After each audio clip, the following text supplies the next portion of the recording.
Yo, bienvenue chez Roronoa Ramo. Dans cette nouvelle vidéo, je vais vous présenter un animé de sport. Non, ce n'est pas du foot, ce n'est pas non plus du basketball, non, mais c'est du volleyball. Alors mets-toi bien, mets-toi à l'aise, assieds-toi, et voici Hey Q, let's go. You have one shot on stage, what you got to play? Generic drops for days, still the people rage. Am I not insane? Can you stop and explain why these drops are so lame? Is money buying you fame? I'm fucking on, I'm killing it with this song. You haters can sing along or go back where you belong. Yeah, there's nothing wrong with giving up, moving on. Cause I took your girl to prom, she can't help but sing this song. Comes on till the lights go out, till my legs give out. Can't shut my mouth till the smoke clears out and my high. Hey Q suit l'histoire de Hinata Shoyo, un garçon qui trouve un intérêt soudain au volleyball après avoir vu un match de tournoi national interlycée à la télévision. Malgré sa petite taille de 1m62, il veut désespérément jouer au volleyball et devenir comme son idole qu'on surnommait le petit géant, qui joue au lycée Karasuno. Cependant, son collège n'ayant pas d'équipe masculine de volleyball, il a passé 3 ans à s'entraîner tout seul et à sa dernière année de collège, il a enfin pu convaincre quelques-uns de ses amis pour pouvoir participer à un petit tournoi de volleyball.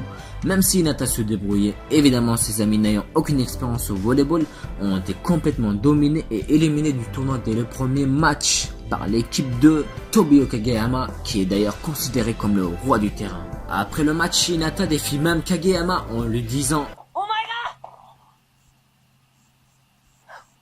お前がコートに君臨する王様なら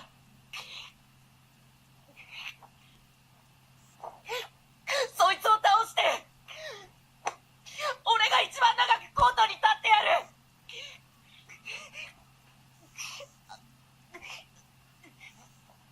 Mais le destin n'a pas voulu faire d'eux des ennemis, non, car le jour de la rentrée, ces deux-là se retrouvent dans le même lycée, au lycée Karasuno. Au début, ils ne s'aiment pas, mais les deux garçons vont devoir apprendre à travailler ensemble s'ils veulent faire parvenir leur équipe jusqu'au sommet, pour être les meilleurs du Japon et pouvoir faire des matchs même contre des équipes étrangères. Ils traînent souvent ensemble après leur entraînement, ils s'entendent assez bien malgré que aucun des deux refuse de l'admettre. Mais ce qui est meilleur encore, c'est que ces deux-là, en fait, ils sont vraiment faits pour jouer l'un avec l'autre. Ils sont parfaitement synchronisés sur le terrain. Quand ils sont ensemble, ils sont appelés l'arme secrète de Karasuno pour leur jeu super rapide. Kageyama, lui, est un joueur très compétent et surtout très doué en passes précises et rapides. Et Hinata, de son côté, est connu comme le joueur le plus rapide de son équipe. A une endurance incroyable, il construit son endurance en faisant du vélo 30 minutes dans les montagnes chaque matin pour aller à l'école. Malgré sa petite taille de 1m62, il peut facilement sauter à des hauteurs impressionnantes. Et en combinant les capacités de ces deux-là, voilà ce que ça donne.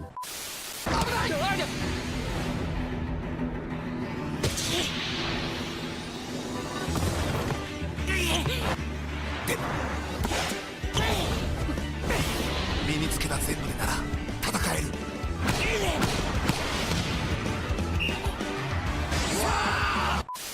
Mais cela ne veut pas dire qu'ils ne vont jamais rencontrer des difficultés, bien au contraire, toujours des adversaires redoutables en face. Alors on ne connaît jamais l'issue des matchs à l'avance et le doute s'installe très souvent sur la victoire de nos héros.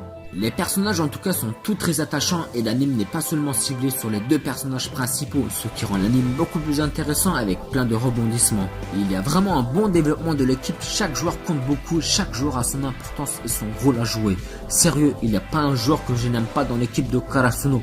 Sauf au début, il y avait ce Tsukishima qui m'énervait un peu, mais croyez-moi que vous allez l'adorer au fil de l'histoire. Sérieux les amis, si vous voulez voir un pur spectacle de volleyball, je vous conseille fortement, mais vraiment fortement, Hey Q. Ça vous est déjà sûrement arrivé de vous ennuyer devant un match de foot, basket ou encore d'autres sports peut-être, mais si vous regardez les matchs de volleyball de Hey Q, je vous assure que vous n'allez pas vous ennuyer, c'est un vrai spectacle. Hey Q nous montre aussi à travers son histoire que si tu as un objectif, peu importe ton désavantage physique, il faut y croire, ne pas baisser les bras et surtout se battre jusqu'au bout. J'aimerais en terminer là et simplement vous recommander Hey Q. Seulement je vous précise que l'anime n'est pas fini, il y a eu 3 saisons pour le moment et la 4e saison est à venir. En tout cas les amis, je compte sur vous pour lâcher un pouce bleu si la vidéo vous a plu. Certains d'entre vous qui ont déjà regardé Haikyuu peuvent me dire en commentaire ce qu'ils pensent de l'anime. Et si tu n'es pas abonné, abonne-toi pour ne pas rater mes prochaines vidéos. Ce serait aussi sympa de votre part de partager ma vidéo. C'est important pour la chaîne, je compte sur vous. Vous pouvez aussi me suivre sur Instagram et Twitter. Sur ce, je vous dis à bientôt et soyez fiers d'aimer les animés et mangas.